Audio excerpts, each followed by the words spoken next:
이 시간에 사도신경으로 우리의 신앙 고백하겠습니다. 전능하사 천지를 만드신 하나님 아버지를 내가 믿사오며 그 외아들 우리 주 예수 그리스도를 믿사오니 이는 성령으로 잉태하사 동정녀 마리아에게 나시고 본디오 빌라도에게 고난을 받으사 십자가에 못 박혀 죽으시고 장사한 지 사흘 만에 죽은 자 가운데서 다시 살아나시어 하늘에 오르사 전능하신 하나님 우편에 앉아 계시다가 저리로서 산 자와 죽은 자를 심판하러 오시리라. 성령을 믿사오며 거룩한 공예와 성도가 서로 교통하는 것과 죄를 사하여 주시는 것과 몸이 다시 사는 것과 영원히 사는 것을 믿사옵나이다. 아멘. 은혜가 풍성하신 하나님, 오늘도 주의 은혜 가운데 생명을 주시고 또 주의 전에 나와 새벽제단 싸우며 주님이 허락하신 새날을 시작하게 하시니 감사합니다.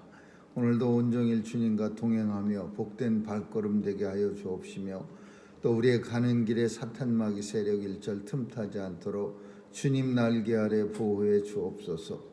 하나님의 자녀들 성령께서 인쳐 주셔서 오늘도 세상에서 하나님의 자녀임을 분명히 인식하고 세상에 하나님을 증거하는 자로 살아가게 하여 주옵소서. 오늘도 예수님의 은혜가 우리의 삶 속에 충만케 되어져서 주의 영으로 우리가 새롭게 되어지는 역사가 있게 하여 주옵소서. 오늘도 눈물 짓고 낙심하는 주의 백성들 많이 있사오니 우리 주님 찾아가 주셔서 위로하고 치유하는 역사 있게 하여 주옵소서. 오늘도 온 세상을 주관하시는 하나님께서 눈물 흘리는 곳에 기쁨이 있게 하시고 또 병상마다 찾아가 주셔서 치유의 역사 나타나게 하여 주옵소서. 전쟁도 종식시켜 주시고 바이러스의 위협도 이제 물러가게 하여 주옵소서. 오늘도 자녀들 보호해 주셔서 세상에 나가 마음껏 주의 사명 감당하는 귀한 자녀들 다 삼아 주옵소서. 오늘도 교회마다 실상은 죽은 자들이 가득 찬 교회가 되지 않도록 하나님 도와주셔서 날마다 하나님의 영생하는 말씀을 상고하는 자들이 다 되게 하여 주옵시고 주 안에서 새 생명 받아 영원한 생명 누리게 하여 주옵소서. 오늘도 예수님의 이름 부르는 교회마다 하나님의 영광 충만케 하여 주옵소서. 하나님의 백성들 주님의 능력 가지고 권세 가지고 오늘도 승리의 찬양 힘차게 부를 수 있도록 역사해 주옵소서. 감사드리며 예수님 이름으로 기도합니다. 아멘. 찬양 375장 부르시겠습니다.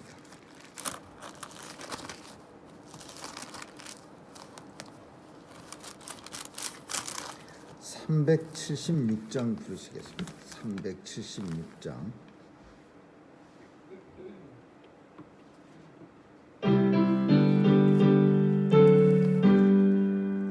내 평생 손 이것뿐 주의 일하다가 이 세상 이별하는 날 주 앞에 가리라.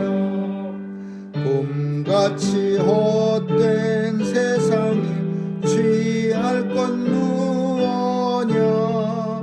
이 수고함 많아여도 헛된 것뿐일세. 불같은 시험 많으나 겁내지 맙시다. 구주의 권능 크시니 이기고 남겠네. 금보다 귀한 믿음은 참법에 대도다. 이 진리 믿는 사람들 다 복을 받겠네. 살같이 바른 방음을 주 위에 아끼세. 온몸의 마음을 바치고 힘써서 일하세.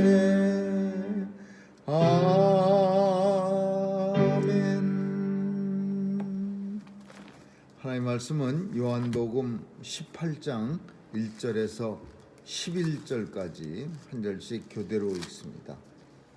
요한복음 18장 1절에서 11절입니다. 예수께서 이 말씀을 하시고 제자들과 함께 기드론 시내 저편으로 나가시니 거기 동산이 있는데 제자들과 함께 들어가시다.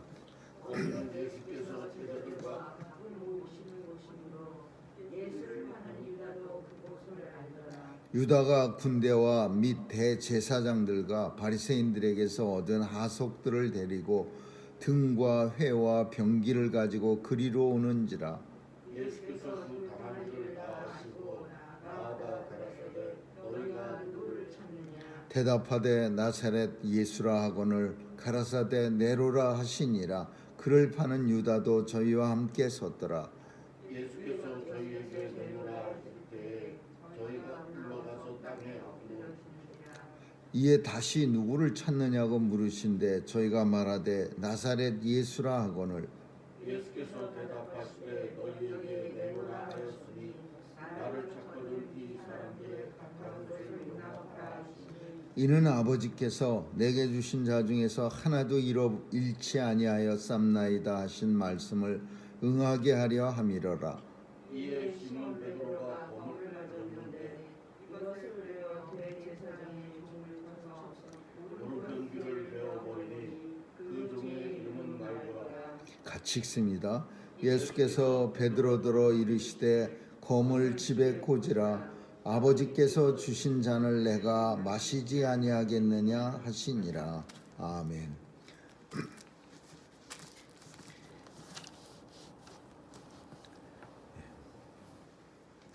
이스라엘은 누군가를 고소하려면은 반드시 증인이 2명 이상이어야 합니다. 그래서 성경 속에는 거짓 증인들이 많이 나옵니다. 율법에도 거짓 증인하지 말라는 그런 강력한 규정이 있습니다. 왜냐하면은 누군가를 고소하거나 누군가를 잡아들이려면은 증인이 필요한데 반드시 증인 제도가 필요한데 증인을 세우기가 힘든 사건을 갖다가 꾸미거나 거짓으로 만들 때에 이 거짓 증인을 하는 사람들이 가끔 있습니다. 돈 받고 하는 사람들. 아합 대왕이 나봇의 포도밭을 뺏고 싶었습니다. 근데 이스라엘은 포도밭이 돈 많이 준다고 아합 대왕이 돈이 없어서 대왕이 그걸 못 사겠습니까? 돈도 다른 사람들에 비해서 더블로 주겠다. 더 좋은 포도밭을 내가 주겠다. 별의별 회유를 다 했지만은 포도밭을 원래 율법에 팔 수가 없는 겁니다. 왜냐하면은 이스라엘 백성들은 제비 뽑아서 땅을 분배받습니다. 그리고 분배받은 땅을 또 지파별로 이렇게 제비를 뽑아서 나눕니다. 그러니까 이거는 그냥 내가 돈을 잘 벌어서 산 땅이 아니라 제비 뽑는다는 것은 하나님의 뜻을 따른다 그런 의미야. 그러니까 그 나봇의 포도밭은 하나님이 주신 우리 집안의 어떤 목숨을 걸고 지켜야 되는 그런 소유입니다. 그러니까 아합 왕이라고 할지라도 아합 왕 할아버지가 오더라도 이 땅은 줄 수가 없는 거예요. 그러니까 그거를 잘하는 아합 왕은 음식을 먹지 않고 침상에 누워버립니다. 화병이 나서. 근데 이세벨이라고 하는 아합의 부인은 아주 사악한 여자인데 이 여자는 이스라엘의 율법도 잘 모를 뿐더러 자기네 나라 시돈과 두로의 왕을 보니까 왕이 못하는 일이 없는데 자기 남편 왕은 땅 하나 뺏으려다가 안 되니까 식음을 전폐하고 들어놓는 게 너무 한심스러워 보이는 거예요. 그러니까 이세벨이 왕이여 일어나서서 국간일 가지고 왕이 채통을 잃어버리고 내가 알아서 다 뺏어 줄 테니까 왕은 식사를 하시옵소서. 그래갖고서는 요 이세벨이 두 사람을 갖다가 돈 주고 삽니다. 그래갖고서는 두 사람이 고소를 하는 거예요. 이 나봇이 하나님을 모독했다. 하나님 모독한 죄는 죽는 죄입니다. 죽임을 당하는 죄요. 근데 이 두 사람은 아주 그냥 이세벨에게 돈 많이 받고서는 거짓 증인이 되는 거예요. 나봇이 하나님을 모독하는 소리를 말하는 것을 내가 들었다. 그래갖고서 나봇은 사람들에게 맞아 죽습니다. 돌멩이 맞아서 그리고 나봇이 죽은 후에 이사벨은 나봇의 포도밭을 얼른 가서 뺏어버린 거죠. 오늘 본문은 이 얘기를 왜 길게 하냐면요, 예수님을 고소할 사람이 없었습니다. 그러니까 예수님을 어떻게 하든지 고소를 해야 되는데, 사실 누가 예수님이 잘못한 거 없다는 거를 뻔히 아는데, 예수님이 돌아다니시면서 뭐 제자들 모아놓고 아니면 추종자들을 모아놓고 어떻게 이 나라를 전복시킬까, 그거 짜고 있는 걸 본 사람이 누가 있겠습니까? 예수님이 애시당초 이 땅의 왕으로 오신 분이 아닌데, 근데 이 사람들이 이 예수님을 고소할 때 어떤 정치인으로 고소한 거예요. 난동을 갖다가 주모하는 사람, 유대인의 왕. 그러니까 이걸 갖다가 고소할 수 있는 사람이 없었어요. 고소한다는 게 불가능한 거예요. 아무도 괜히 함부로 예수님 고소한다고 그랬다가 그 저주를 받는 거, 그게 두려워서 함부로 돈을 줘도 내가 증인 되겠습니다라는 사람이 없었던 거예요. 그러니까 대제사장과 그 당시의 종교 지도자들이 아주 그냥 머리를 전전긍긍하는 거였죠. 그러다가 이 가룟 유다가 나타난 겁니다. 가룟 유다가 나타나서 나 돈 주면 내가 증인 되겠다.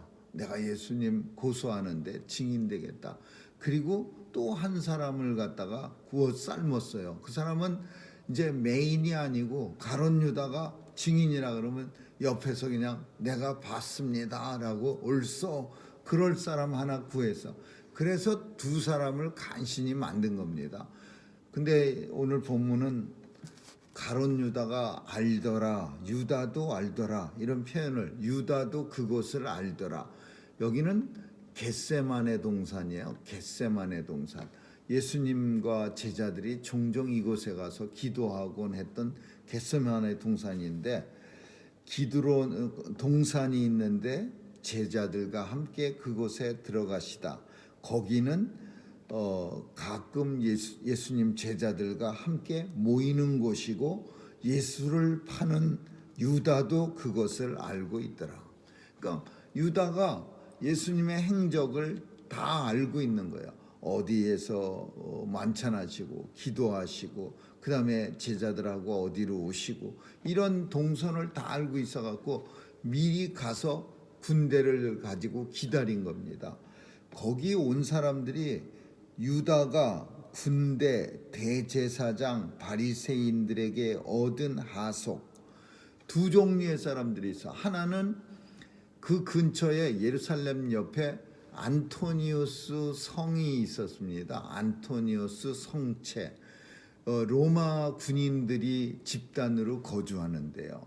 그래서 거기에 로마 군인들 약 5천 명이 있었다고 합니다. 근데 이 안토니우스 성제에 이제 총독이 사는 거죠. 빌라도. 근데 거기서 이제 군인 몇 명 데리고 오고, 그 다음에 대제사장을 지키는 하속들, 그것도 군대예요. 유다 군대. 그 사람들 몇 명 되라고. 그래갖고서는 다른 성경에는요, 예수님 잡으러 수백 명이 나온 거예요. 수백 명이 그냥 등과 회와 병기를 가지고, 밝히는 등하고, 밝히는 등은 크다란 거고, 회는 개인이 들고 이렇게 밝히는 거고, 그리고 병기, 뭐 칼, 창 그런 거 들고 예수님 잡으러 수백 명이 온 거예요. 그냥 그 참 예수님이 혼자서 다니시는 걸 뻔히 알면서 예수님 하나 잡으려고 군대까지 동원해서 그렇게 사람들이 온 거예요. 예수님이 당할 일을 아시고 그 사람들에게 나아가 가라사대 너희가 누구를 찾느냐 그러면서 내가 나사렛 예수라 그러니까 이 사람들이 다 넘어집니다. 예수께서 내로라 하실 때 저희가 물러가서 땅에 엎드려 지는지라. 예수님이 내로라 그러니까 이 사람들이 잡으러 왔다가 뒤로 물러서면서 다 넘어지는 거예요. 수많은 사람, 수백 명의 사람들이. 그러니까 왜 이런 현상이, 물론 첫째는 예수님의 권세가 너무 커서 잡으러 왔던 사람들이 놀라서 뒤로 물러서 다 넘어졌지만, 두 번째로는 한편 우리가 생각할 수 있는 거는 자신들이 하는 일이 떳떳지 않다는 것을 알고 있는 거예요. 지금은 참 그때와 달라서 떳떳지 않아도 그냥 목에 힘을 주고 악을 쓰는 사람들이 많이 있습니다. 자기도 알아요. 떳떳지 않고 이거는 불법이고 잘못된 거. 근데도 요즘 우리가 사는 이 시대는 자기가 떳떳하지 않아도 그냥 악을 쓰는 사람들이 많이 있는데, 그래도 예전에는 때로는 예수님 시대에는 자기가 떳떳하지 않은 일을 할 때는 사람들이 쭈빗쭈빗하고 불편해하는 거예요. 근데 예수님 잡으러 가는 일이 거기 온 뭐 군사나 하속들이 군사들이 처음부터 좋아하는 일이 아니다라는 거예요. 예수님을 갖다가 뭐 예수님이 강도짓을 했거나 나쁜 짓을 했으면은 군인들이나 하속들이 뭐 어떤 사명감을 가지고 이 못된 일하는 사람 내가 잡아다가 아주 그냥 곤욕을 치르게 해주겠다 그러면서 군인이나 그 하속들은 다 그런 사명을 가지고 살아가는 사람들인데, 근데 죄 없는 예수님을 잡아야 한다는 거는요, 군인 아무리 힘들고 지치는 군대 생활을 해도 그런 일은 참 불편한 겁니다. 예전에 군인들이 잘못된 일에 동원될 때가 있습니다. 뭐 이상한 일 하는 거, 뭐 지휘관이 나쁜 일에 동원시키면요, 군인도 그런 일은 하기 싫은 거예요. 지휘가 지휘 체제니까 높은 사람들이 명령하고 그러니까 마지못해. 요즘은 아마 요즘 군인들은요, 나쁜 일에 동원하거나 불합리한 일에 동원시키면은 안 할 겁니다. 절대로 이 정신 상태가 이제는 군대 같은 개념이 없어져서, 예전에는 나쁜 일이건 어리석은 일이건 참 생각해 보면 한심한 일에 이 지휘관, 멍청한 지휘관 잘못 만나면요, 그런 일에 동원시키는 거, 군인들을 그냥 정말 생각해 보면은 한심한 일, 그냥 땅 파는 일인데 이거를 왜 파나, 아무 이유도 없이 이런 일에 동원시키면 그래도 그 당시에는 팝니다. 근데 팔 때 목적을 가지고 이 땅을 파서 여기다가 뭐를 학교를 짓고 그러면은 목적이 있으면 힘있게 팔지만, 아무 이유가 없이 땅 판다고 가만히 있는 꼴을 못 보니까 끌고 나와서 땅 파게 하고 그러면 땅 팔 때도 힘이 없는 거예요. 그냥 삽 하나 꽂아놓고 하늘 쳐다보고 또 한번 파고 또 하늘 쳐다보고, 그런 병아리처럼 땅 파는 사람들을 군대에서 종종 봅니다. 근데 오늘 여기 나온 군대도 비슷했어요. 예수님을 갖다가 잡는다는 일이 그게 그렇게 좋은 일은 아니었어, 자기들이 생각할 때. 그러니까 내로라, 예수님이 너희들이 잡는다고 말한 그 나사렛 예수가 바로 나다 그러니까 뒤로 다 자빠지는 거야. 마음이 쭈빗쭈빗하다가 예수님의 큰 목소리를 들으니까 뒤로 확 넘어졌어요. 그래서 이제 다시 일어나 갖고서 예수님한테 이제 잡는데, 그 옆에 누가 있었느냐 하면은 베드로가 있었습니다. 이 베드로가 조그만 칼을 들고 다니는데, 호신용 칼을 드는데, 이걸로 말고라고 하는 대제사장 집의 하인의 귀를 자릅니다. 확 예수님을 잡으려고 하니까 베드로가 내리친 거예요.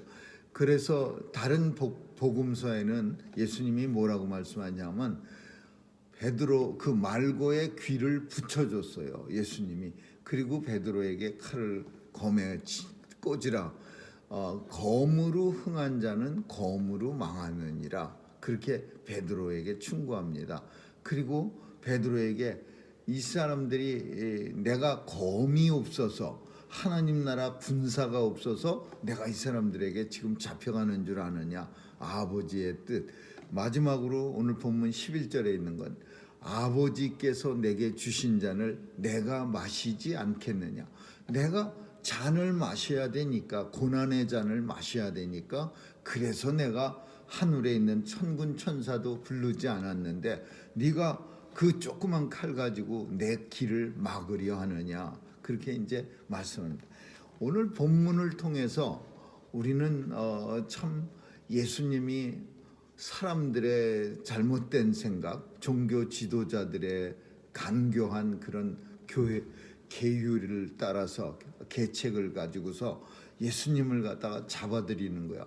근데 이런 잘못된 일에 인생들이 너무나 많이, 불쌍한 인생들이 동원되는 거예요. 유다도 마찬가지고, 그 큰 어떤 대제사장이나 이런 사람들은요, 가만히 방구석에 앉아서 나쁜 짓 계획만 하고 있고, 그리고 이 나쁜 짓을 하는 데는 불쌍한 사람만 많이 동원되는 거야. 유다도 동원되고, 물론 유다는 자기 마음에 돈 받고 팔 생각을 굳히고 사탄이 들어갔지만, 다른 많은 사람들은 예수님 잡는 일에 억지로 잘못된 일에 동원되는 거야. 이런 일들이 오늘 우리 시대에도 많이 있습니다. 못된 사람은 혼자 탁 방에 앉아서 예수님 잡은 뒤에도, 잡혀가서 십자가에 달려 죽으신 뒤에도 이 사람들은, 뒤에 숨어 있던 사람들은 이름도 나타나지 않아요.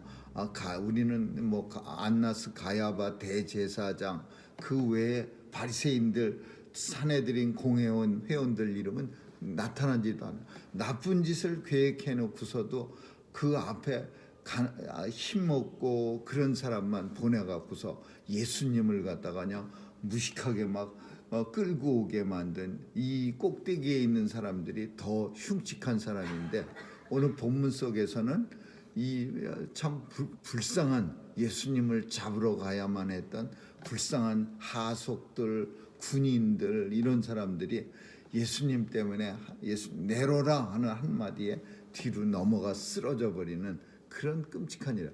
근데 이 모든 일이, 제일 중요한 단어는 아버지께서 내게 주시고자 한 잔을 내가 마시지 않겠냐. 예수님은 스스로 당하신 거야. 힘이 없어서 당한 게 아니고, 예수님은 하나님의 아버지의 뜻을 끝까지 순종하시려고, 그 고난의 잔을 마시려고, 뭐라고 표현하냐면, 예수께서 그 당할 일을 다 아시고 나아가 가라사대. 어떤 일이 일어날 것인가 예수님은 이미 예전에 알고 있었어요. 공생애를 시작할 때부터 벌써 알고 있었어요. 어떤 일로 예수님이 잡혀갈 것인가를. 그러니까 당할 일을 아시고 그들에게 나아가서 너희가 누구를 찾느냐, 이렇게 말씀하신 거야. 그리고 예수님은 그 사람들에게 끌려가는 거예요. 오늘 본문 속에서 우리는 예수님이 고난의 잔을 어떻게 마시는가가 제일 중요한 포인트예요. 예수님이 베드로한테 네가 왜 내가 고난의 잔을 마시려고 하는데 칼을 들어서 말고의 귀를 잘라서 내 앞길을 막느냐. 그러면서 내가 아버지가 내게 주신 이 고난의 잔을 마시지 않겠느냐? 꼭 마셔야 되는 거 너 모르느냐? 그런 말이에요. 근데 이 잔을 어떻게 마십니까? 첫 번째로는 기도로 마셨어요. 밤새도록 땀방울이 핏방울이 되도록 기도하시고 이 고난의 잔을 마셨어요. 그리고 조금도 주저함이 없이 기꺼이 마셨어요. 그리고 주님은 아무도 다른 사람한테 도움을 얻을 수가 없어요. 홀로 마셨어요. 혼자만 이 고난을 감당하면서 고난의 잔을 마신 거예요. 그리고 사실은 엄청 억울해요. 주님이 왜 고난의 잔을 마셔야 합니까? 주님이 뭘 그렇게 우리 인생들처럼 지으신 죄도 없는데 억울해도 마셨어요. 마지막으로 이 고난의 잔을 마실 때 사랑하는 마음으로 마셨어요. 아버지를 사랑하고 아버지께서 내게 맡겨주신 주님의 백성들을 사랑하는 마음으로 이 고난의 잔을 마신 거예요. 잔을 마시지 않으면, 고난의 잔을 마시지 않으면 주의 백성들이 영원한 생명을 누리지 못하는 거예요. 그리고 하나님의 뜻도 이루어지지 않는 거예요. 하나님 앞에 불순종하면 예수 그리스도를 통하여 아버지께서 영광을 받으시지 못하는 거예요. 오늘 이 본문은 예수님이 내가 고난의 잔을 마신다, 주님만 마시는 게 아닙니다. 성도도 마찬가지로 때로는 맨날 기쁨의 포도주를 마시는 게 아니라 때로는 성도가 믿음 생활할 때 고난의 잔을 마셔야 할 때가 있어요. 정말 고난의 잔이 우리 인생 속에 종종 우리 앞에 놓여질 때가 있어요. 예수 그리스도 영광을 위해서 우리가 고난의 잔을 마셔야 된다면 기도하면서 마셔야 되고, 기꺼이 마셔야 되고, 홀로 마시고, 억울해도 마시고, 그리고 사랑으로 마셔야 되는 거예요. 그러면 이 고난의 잔이 구체적으로 뭐냐? 우리는 고난의 잔 우리 인생 속에 많이 등장합니다. 내가 화난다고 해서 목소리 맨날 높이면서 살 수 없어요. 내가 손해본다고 맨날 악을 쓰면서 사는 거는요, 그렇게 살아도 물론 자기 건 챙길 수가 있을런지 모르지만 그거는 분명히 하나님의 영광을 가리우는 일입니다. 그래서 우리는 때때로 예수님처럼 성도는 고난의 잔도 마셔야 합니다. 억울해도 마시고, 사랑으로 마시고, 기도하고 마시고. 근데 이 고난의 잔을 종종 다른 사람들은 도대체 몰라줄 때가 있어요. 혼자 마셔야 되는 거예요. 그래서 고난의 잔이 더 고난스러워요. 남하고 같이 나눠서 너 한 모금 마시고 나 한 모금 마시고 너도 한 모금 마셔, 이렇게 나눠 마시면 좀 덜 씁쓸하고 덜 아픈데 혼자 마셔야 될 때가 많이 있어요. 그래서 우리는 주님이 마신 고난의 잔, 우리도 작은 십자가 지고 주님 따라가면서 마셔야 될 땐 마셔야 되는, 그래서 하나님 앞에 영광을 돌려드리는 저와 여러분 될 수 있기를 주님의 이름으로 축원합니다. 기도하겠습니다. 좋으신 하나님 감사합니다. 주님이 고난의 잔 마신 것처럼 우리 인생들에게도 종종 고난의 잔이 우리 앞에 놓여집니다. 하나님의 영광을 위해서 마시게 될 때는 마실 수 있는 그런 담대한 믿음도 허락해 주옵소서. 오늘 하루도 주님 손길에 의지하며 예수님 이름으로 기도합니다. 아멘. 주기도문으로 마치겠습니다. 하늘에 계신 우리 아버지여, 이름이 거룩히 여김을 받으시오며 나라에 임하옵시며 뜻이 하늘에서 이룬 것 같이 땅에서도 이루어지이다. 오늘날 우리에게 일용할 양식을 주옵시고 우리가 우리에게 죄 지은 자를 사하여 준 것 같이 우리의 죄를 사하여 주옵시고 우리를 시험에 들게 하지 마옵시며 다만 악에서 구하옵소서. 대개 나라와 권세와 영광이 아버지께 영원히 있사옵나이다. 아멘.